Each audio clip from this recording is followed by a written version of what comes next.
Samudra, the lute-playing conqueror. Samudra, the early decades of the 4th century.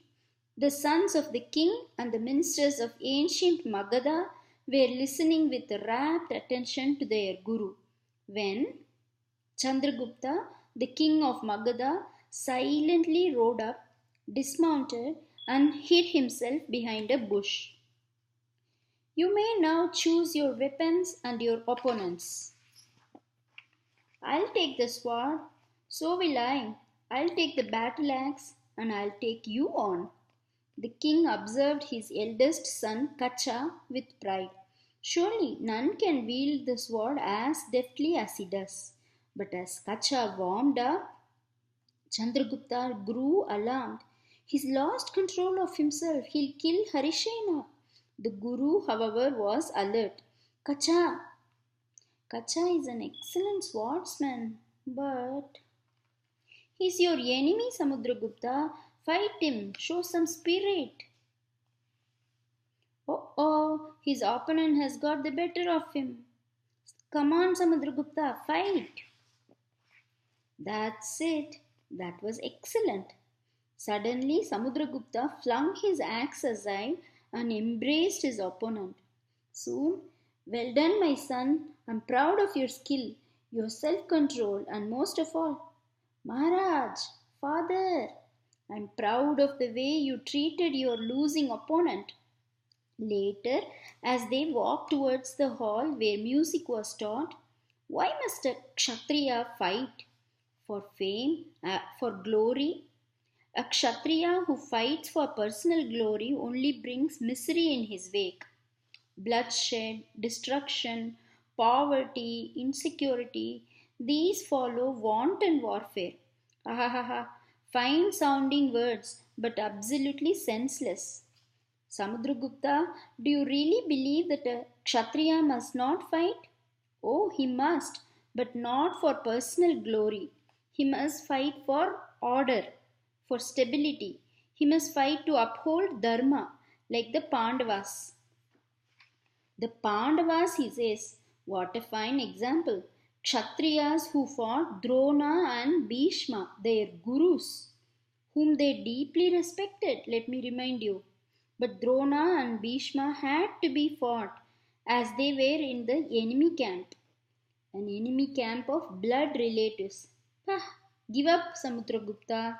The only relative a Kshatriya has is Dharma, and he must be prepared to fight even his own brother in defense of Dharma. Very true, my son. Maharaj, he is right, Kacha.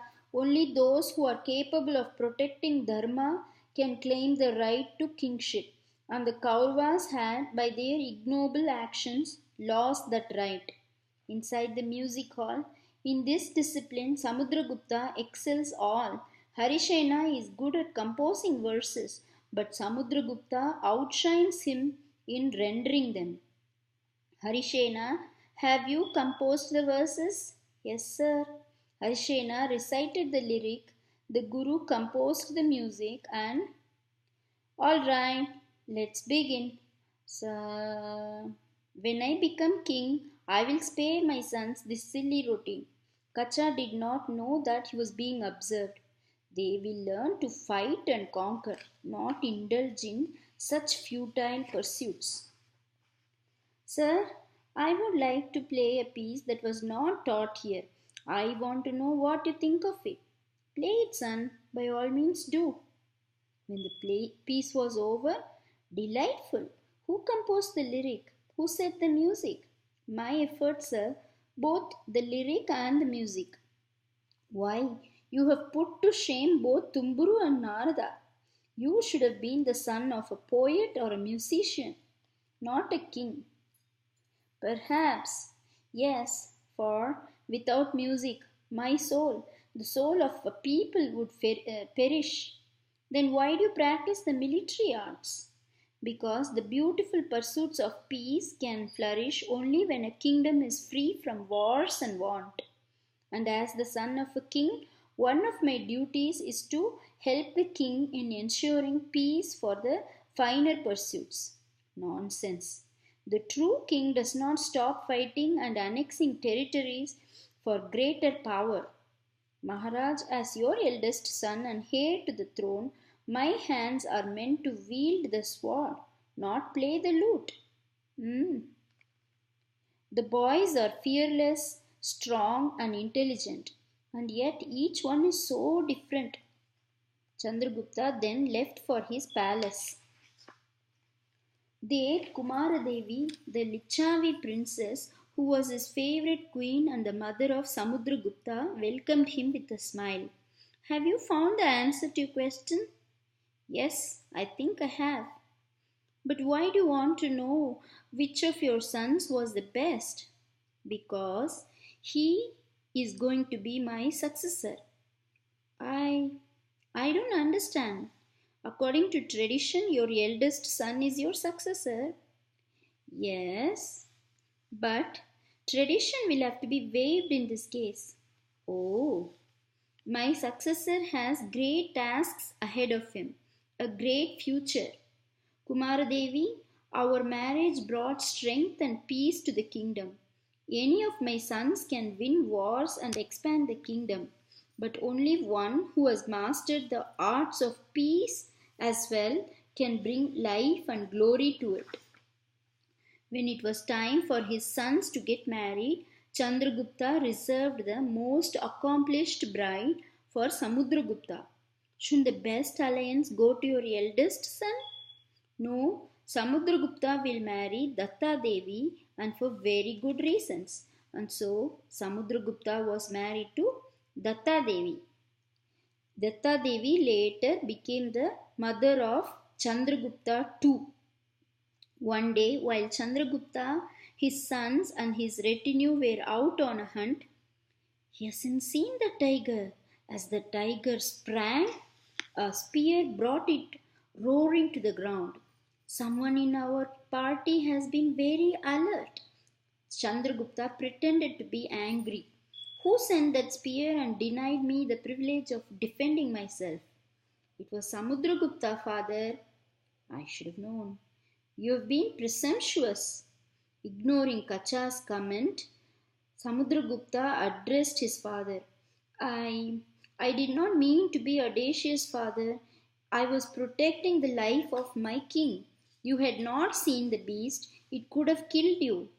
That was a narrow escape. I must do what I have decided to do without delay. The next day, the court awaited Chandragupta's arrival in hushed expectancy. Why has he called this special court? It must be to discuss the plans of some campaign. Our king has never favored a policy of aggression and expansion. Then what could it be? The arrival of the king, his favorite queen, and the princess put an end to the speculation. When all were seated, what you are about to witness today may amaze some, disappoint a few, and please many. But what I propose to do is being done after careful deliberation and for the welfare of my subjects and kingdom. He is going to proclaim me as his successor. I have decided to waive tradition and crown my son. He is going to abdicate in my favor. Samudragupta as your king in my lifetime. Then he walked up to Samudragupta and embraced him. My son, may you rule the whole world. Only Kumaradevi noticed the effect Chandragupta's proclamation had on Kacha. Let arrangements be made for the coronation. And Chandragupta made his exit.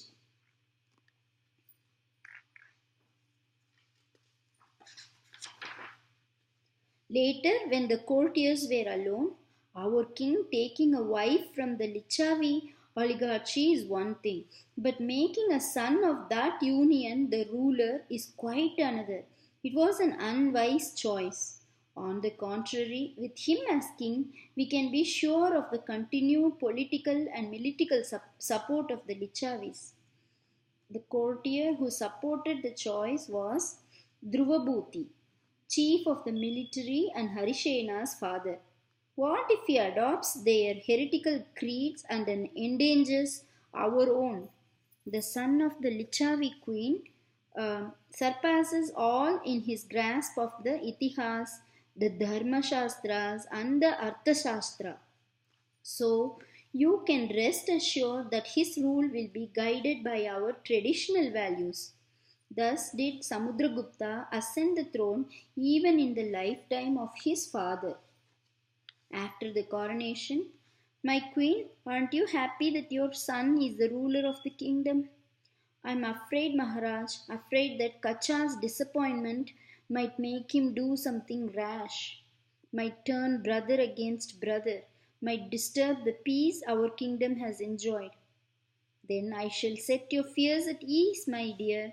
I am confident that Samudragupta can handle any eventuality that may arise. If it does, it did arise sooner than anyone could have suspected. Maharaj, there is trouble afoot. Kacha has issued coins in his name. What is more, he has sought the support of the Nagas. Kacha, my brother, turning to the Nagas, which of them? Achyutasena of Rohilkhan and Nagasena of Padmavati. The king of Kota has joined them. They are marching towards the city. Kacha has ridden out to meet them. As the official left, Harisena became thoughtful. I have heard father say that the Nagas were not too happy with the power the Lichavi alliance gave us. And now they hope to get even by supporting foolish Kacha. Well, Maharaj, the time has come to lay down the lute and pick up the battle axe. No, no, Harisena. Kacha is my brother. I cannot. I will not raise weapons against him. You will, Maharaj. The only relative a Kshatriya has is Dharma. Remember Krishna's advice to Arjuna? Remember your argument? You are first a king and then the brother of Kacha, and he must be prepared to fight even in his own brother in defense of Dharma. Samudragupta slowly looked up and smiled at Harisena. Then he took the battle axe from him and stood up. I shall not touch the lute till I have no more use for this. Ask Dhruvabhuti to see me. Soon, Dhruvabhuti, rally our armies. The Nagas must be quelled. And so Samudragupta, at the head of a vast army, marched out with Harisena, his favorite at court. In the battle that followed, even his enemies could not help but admire his prowess in war. We have no hope, Achyutsena. The fool Kacha told us that the son of the Lichavi queen could only pluck the strings of a lute. Those arms could contain an elephant, Nagasena. Kacha has made fools of us. Where is Kacha? Watching the turn the battle was taking, Kacha had fled from the scene and was heard of no more. Samudragupta won the battle and took the three kings captive. I am sparing your lives, but let this be a lesson to you. Never provoke me again. Their territories were annexed to the Gupta kingdom. As Samudragupta rode back to the capital, Harisena, one thing surprises me. With all the wisdom our ancients handed down to us, we still have not been able to have unity in our land. That could come about, as the Arthashastra teaches us, only with one strong imperial authority holding sway over all the petty states and tribal republics. Then we shall become that authority. So when Samudragupta returned to the capital, Maharaj, shall I bring out the lute? No, Datta Devi, the time for that is yet to come. Ah, Dhruvabhuti, have you drawn the plans for the campaign? Campaign? Yes, dear, I am planning to take over the Madraka, Yaudeya, Arjunayana, Prarjuna, Malava, Abhira, Sanakanya, Kaka, and Karaparika republics. That will be a very long campaign. Yes, and will require much planning and preparation. Then I shall not disturb you. And so began the massive operations preparatory to a long campaign. Meanwhile, news of the preparations and of the defeat of the three kings spread and had a most unexpected result. One day, Maharaj, a representative of the Yaudeyas, seeks an audience. Oh, I will see him at court. Later, our tribe offers you tribute as our most respected overlord and seeks your protection and friendship at all times. Your offer is accepted if you agree not to wage war among yourselves or with any other who enjoys our protection. An official of our court will be placed in your republic to ensure peace at all times. Over the next few months, one by one, each of the tribes came with the same offer and was given the same reply. And so, without a struggle, without any bloodshed, the tribes became feudal states of the growing Gupta power. When the last of the representatives had come and gone, what do we do with all the men we have rallied, all the weapons, all the equipment? Nothing is lost. We still go on our campaign, but we take a different route. We go southwards instead of westwards. Harishena shook his head and smiled to himself. Well, Maharaj, I will never understand you. And so began Samudragupta's long march southwards. He began with what are now eastern Madhya Pradesh and northern Orissa, marched through the heart of the forests of Orissa, and then along the eastern coast of the kingdom of the Pallavas, conquering every kingdom on his route. As he was preparing to march further south, news came from the north. Maharaj, Achyut Sena and Nagasena are planning an uprising. They have allied themselves with six other Nagarajas under Ganapati Naga of Mathura. Samudragupta was quiet for a while as he did some quick reasoning. Then, Harishena, we are turning back. Our campaign was successful, but staying back to consolidate our position is not possible. Not now, nor in the future. I have decided to reinstate the kings with all powers and settle for an annual tribute from them. Samudragupta retraced his route, set the kings back on their thrones on his terms, and at last reached his capital to make preparations for the battle ahead. Harishena, I have made up my mind. About what now? We will attack the Nagas before they attack us. I have been too lenient with them. They are a serious threat to our dreams of an empire of peace and plenty. This time I will exterminate them, perform an Ashwamedha sacrifice, and establish the suzerainty of our empire. And true to his word, he ruthlessly attacked and slew the offenders, took over their armies, and annexed their territories. On returning to his capital, he performed the Ashwamedha sacrifice, to which kings from parts of Afghanistan, Persia, Sri Lanka, and Southeast Asia sent their envoys with gifts. Meghavarna, the king of Sri Lanka, even sought permission to build monasteries for the Sri Lanka Buddhists in Samudragupta's empire. It was readily granted. When all the rituals and festivities came to an end, Maharaj, in the last 10 years of his reign, Samudragupta saw his dream become a reality. The order and stability he had brought about paved the way for Chandragupta too, his son born of Datta Devi, to carry the Gupta glory to its zenith. Literature and the arts flourished, earning the Gupta age the epithet golden.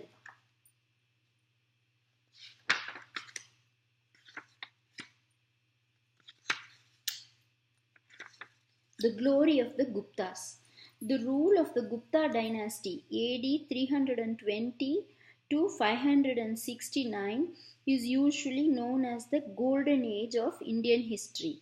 It was a period of peace and prosperity, and it witnessed the blossoming of literature, science, and the arts. It was under the patronage of the Gupta kings that some of the finest works of Sanskrit poetry and drama were written. The most famous poet and dramatist of India, Kalidasa, probably flourished during this time. His Abhignana Shakuntalam is world famous. Aryabhatta, the great astronomer and mathematician who gave the world the concept of zero and who was the first to discover that the earth revolves round the sun and rotates on its axis, too belonged to this period. The iron pillar at Delhi, which weighs about 6 tons and is 7.32 meters in height, is a living tribute to the Gupta metallurgists. Despite 2000 years of exposure to wind and rain, it does not have even a trace of rust. Although most of the Gupta kings were Vaishnavas, they were generous to the Buddhists and the Jains. The Ajanta caves near Aurangabad were carved during their reign. The paintings on the walls depicting the life of Buddha have survived to this day. There were several Buddhist monasteries which were aided by royal grants. The Nalanda monastery, which later became a world famous university, was founded during the Gupta period.